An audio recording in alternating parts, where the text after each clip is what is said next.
Most of what we've been told about fasting doesn't consider the female body, especially not the female body in perimenopause. This is the phase where hormones begin to shift month to month, and the rules we once lived by stop applying. What used to work, whether that was calorie counting, low-carb dieting, or squeezing in high-intensity workouts, suddenly doesn't.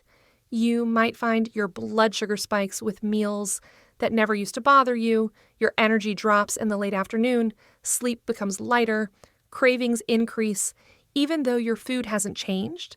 It's not all in your head, it's your biology responding to a new internal rhythm. Fasting, when done poorly, can make this worse. I see so many women in midlife unintentionally undereating. They skip breakfast, not as a strategy, but because they're rushing. They grab coffee instead of food and call it intermittent fasting. They pile on stressors, overloaded schedules, too much cardio, not enough rest, and wonder why they feel burned out. That's not fasting, that's starvation with a side of stress. But here's the truth. When fasting is done with intention, when the body is prepared and supported, it can be one of the most powerful tools for recalibrating hormones, resetting insulin sensitivity, and reducing inflammation, especially during perimenopause, because what's really happening in perimenopause isn't a breakdown, it's a rebalancing. The ovaries begin to produce less estrogen and progesterone, and the adrenal glands and fat tissue take on more of the hormonal burden. Your cortisol patterns become more sensitive, your body becomes less forgiving of blood sugar spikes. You may lose metabolic flexibility, the ability to shift between using carbs and fats for energy, and that's where fasting can serve as a reset. A 72-hour fast isn't about calorie restriction, it's about giving your metabolism space to shift gears. It allows your insulin to drop low enough and long enough for your cells to switch from using glucose to using stored fat. It activates processes that your body simply doesn't access when you're constantly eating, grazing, or managing unstable blood sugar. But this only works if you start from a place of nourishment, not depletion. If your adrenals are tapped out, if your sleep is broken, if your minerals are low, or if you're already restricting food, it's not the time to fast. Your body needs capacity to move through a longer fast. It needs safety. And for women in perimenopause, that safety is everything because your hormonal system is wired to downshift the moment it senses famine or overwhelm. This is why I teach fasting inside a framework, not as a punishment, not as a crash diet, but as a strategy for restoring metabolic flexibility. When done intentionally, a 72-hour fast can reduce insulin resistance, support growth hormone release, increase cellular repair, and even stimulate stem cell activity. These aren't fringe benefits. They're deep physiological responses that can support your midlife transition rather than deplete you further. And one of the reasons fasting is particularly relevant at this stage is because it gives your body a break from digesting, a break from managing the roller coaster of glucose and insulin, a break from inflammatory food triggers. That break gives space for healing. Now, this doesn't mean everyone in perimenopause should fast for 72 hours, but for women who are grounded, nourished, and looking for a deeper reset, it's a tool worth understanding. Let's walk through what actually happens when you fast for 72 hours, hour by hour, so you can understand how your body responds, not just metabolically, but hormonally and neurologically. This is not a starvation state. This is a structured, intentional fast where you're well hydrated, supporting your minerals, and giving your body a full window to reset. We're not pushing through, we're listening in. Hours 0 to 12, this is the window between your last meal and the first real metabolic shift. Your body is still using glucose from your most recent food. Insulin begins to drop. Glycogen, the stored form of glucose in your liver, is being tapped to maintain energy. Most people feel totally normal here.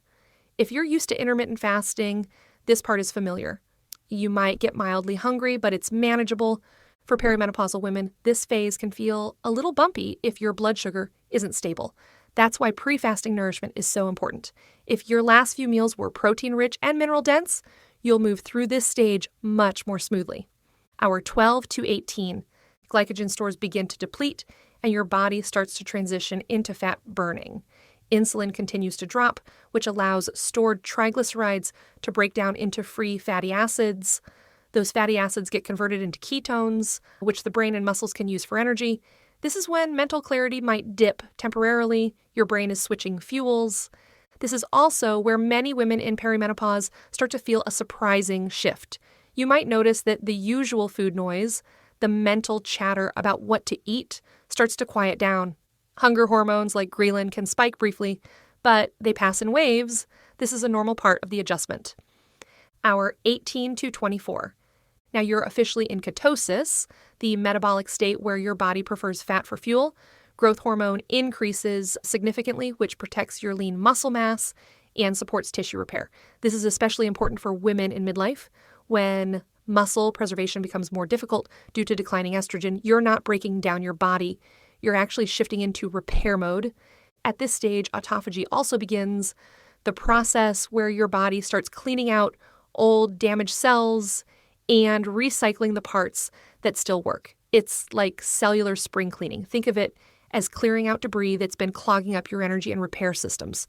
Hour 24 to 36, this is when most people feel a new kind of energy.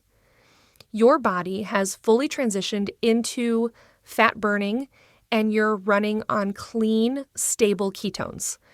Inflammation begins to decrease systemically.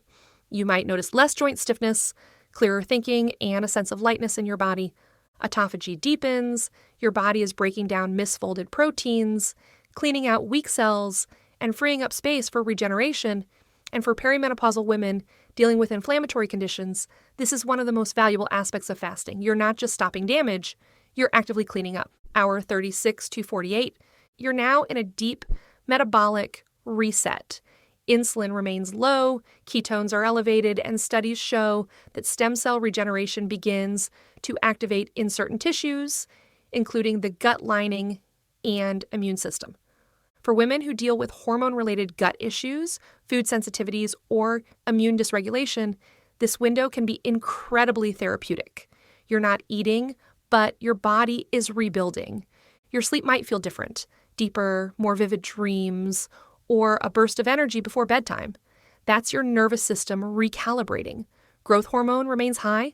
Cortisol may rise slightly, which is why you want to rest, not push. Gentle movement is okay here. Heavy workouts are not. Hour 48 to 72, this is the final window, and it's where most of the deeper shifts begin to lock in. Inflammation continues to drop. Cellular repair continues. Your immune system is essentially rebooting. Old dysfunctional immune cells are cleared, and new ones begin to form. Women often report a sense of emotional clarity or unexpected calm here. Mood often stabilizes, cravings disappear. You begin to feel hunger as a sensation, not a compulsion. The body becomes metabolically flexible, able to shift between fuel sources without panic, fatigue, or cravings. And that flexibility, that's one of the most powerful gifts of fasting in perimenopause. It's not just about weight or inflammation. It's about freedom. Freedom from blood sugar crashes, from constant snacking, from the anxiety that used to come when meals were delayed. This is where the magic happens. Not because you're forcing your body, but because you've given it a chance to show you what it can do when nothing gets in the way. But it doesn't end at 72 hours. The way you exit the fast, the refeeding process, is just as important as everything you've just done. That's what we'll walk through next. It's easy to hear about all these benefits: autophagy, stem cell regeneration, metabolic repair, and get excited. But fasting for 72 hours isn't something you just jump into because it sounds like a good idea. It takes preparation, especially for women in midlife. And the truth is, it's not appropriate for everyone. So let's start with who shouldn't fast for this long. If your body is in a state of depletion, meaning you're underweight, your cycle has stopped, your blood sugar is unstable, or you're recovering from adrenal exhaustion, this is not the time for a 72-hour fast. You need nourishment before you can safely step into this kind of reset. Fasting is a stressor, and even though it's a hormetic stressor, one that makes the body stronger, it still requires resources to do the work. Women who are actively healing from mold illness, autoimmunity, or trauma may need to build more resilience first. And if you're in early perimenopause and your cycle is erratic, you want to time the fast carefully, ideally during the follicular phase, just after your period ends, when hormones are more stable. Fasting during the luteal phase, when progesterone is already low, can be destabilizing. Now, if you are ready, if your body is nourished, your digestion is regular, your sleep is solid, and your blood sugar is fairly steady, then let's talk about how to prepare. You'll want to take 2 to 3 days beforehand to prep your system. That means eating regular nutrient-dense meals with high-quality protein, healthy fats, and fiber-rich vegetables, minimizing sugar, refined carbs, alcohol, and anything that spikes insulin, starting to reduce caffeine, especially if you're sensitive to cortisol swings, and most importantly, loading minerals, add sea salt, potassium-rich foods, and trace minerals to your meals and water. Why minerals? Because they're the backbone of every metabolic reaction. They support your nervous system, your hydration, your muscle function, and your ability to detox. And during a fast, especially when you're not eating food to get them in, they become even more essential. As you enter the fast, the most important thing is not to overschedule yourself. Create space. This isn't a time for intense workouts, back-to-back meetings, or pushing through fatigue. You're turning inward. You're conserving energy so your body can use it for repair. During the fast, stay hydrated. Filtered water, mineral water, herbal teas. Many women also benefit from electrolytes without sugar, like a pinch of sea salt in warm water, or clean electrolyte powders with no fillers. These keep your cells stable and reduce the fatigue or dizziness that can come from electrolyte shifts. You may experience waves of hunger, but they usually pass in 10 to 20 minutes. Hunger is not a constant, it's rhythmic, and you can ride those waves with tools like breath work, journaling, light movement, or simply changing your environment. Sometimes we confuse physical hunger with boredom, habit, or emotional patterning. Fasting helps reveal those patterns so you can meet them with compassion instead of reaction. You may also feel emotional. That's part of the process.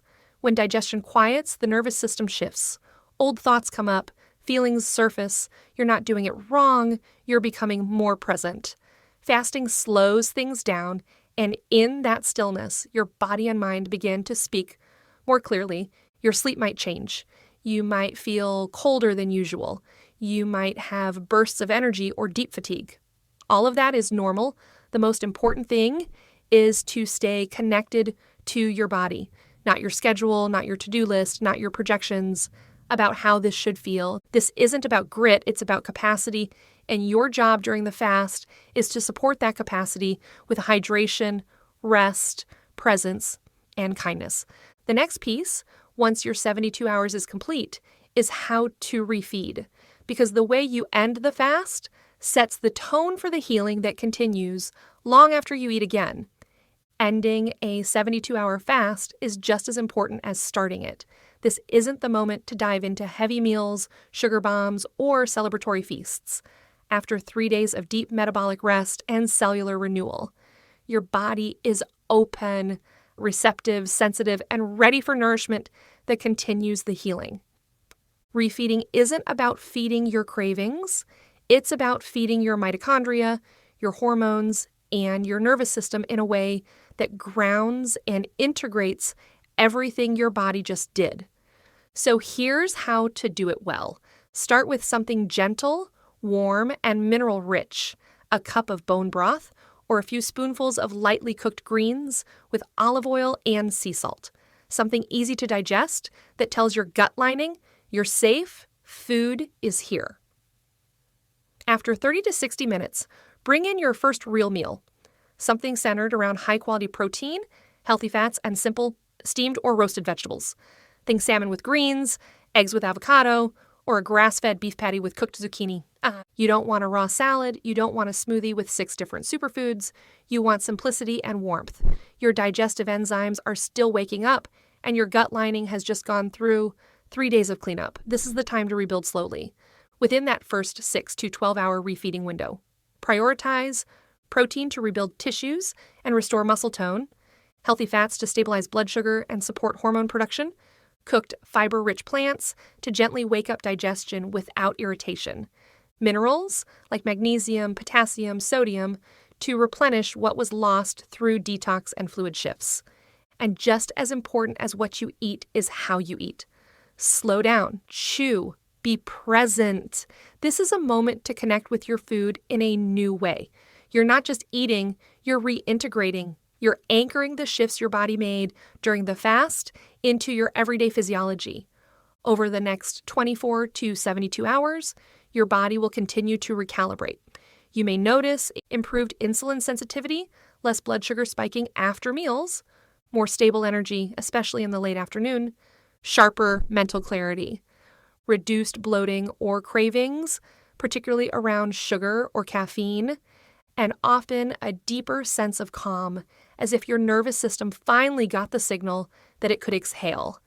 This is when the real magic of fasting becomes visible, not during the fast, but in the days after, when your body starts to show you how it performs with less inflammation, more metabolic flexibility, and fewer external inputs to manage. So don't rush back into old routines. Let the experience inform how you eat, how you move, and how you rest. Maybe you don't need as much caffeine. Maybe you realize your previous meal portions were more emotional than physical. Maybe you feel more tuned in to what your body actually wants. Fasting isn't about restriction. It's about remembering what balance feels like. And the more you practice that, not just with food, but in your schedule, your relationships, and your expectations, the more resilience you build. That's what this is really about. Not a 72-hour protocol, but a deeper relationship with your biology, a way to step out of survival and into clarity. So let's bring this all together. A 72-hour fast isn't just a break from food. It's a recalibration of how your body heals, fuels, and protects you. It's a structured pause, one that allows your insulin to reset, your cells to clean house, and your inflammation to quiet down. For women in perimenopause, that kind of metabolic break can be incredibly supportive when it's done from a place of readiness, not desperation. Because this isn't about pushing your body harder. It's about creating space for your body to do what it already knows how to do: clear, repair, and reset. You've learned that. The first 12 to 18 hours are about shifting out of glucose and into fat burning. By 24 hours, autophagy begins. Your body starts to clear out damaged cells and proteins. At 36 to 48 hours, you reach peak fat adaptation, inflammation drops, and cellular repair accelerates. By 72 hours, your immune system begins to regenerate, insulin sensitivity improves, and your nervous system often quiets in a way that feels profound. And just as important as the fast is the preparation, nourishing your body ahead of time, supporting minerals, and creating space to rest. The refeeding process, gentle, intentional meals with protein, fats, and minerals, is what locks in those benefits and helps your body integrate the reset. This isn't about chasing perfection, it's about building resilience. It's about feeling what your body can do when it's not constantly managing blood sugar spikes, food triggers, and stress hormones. And maybe, most of all, it's about learning to trust your body again, to witness how capable it is when given the chance.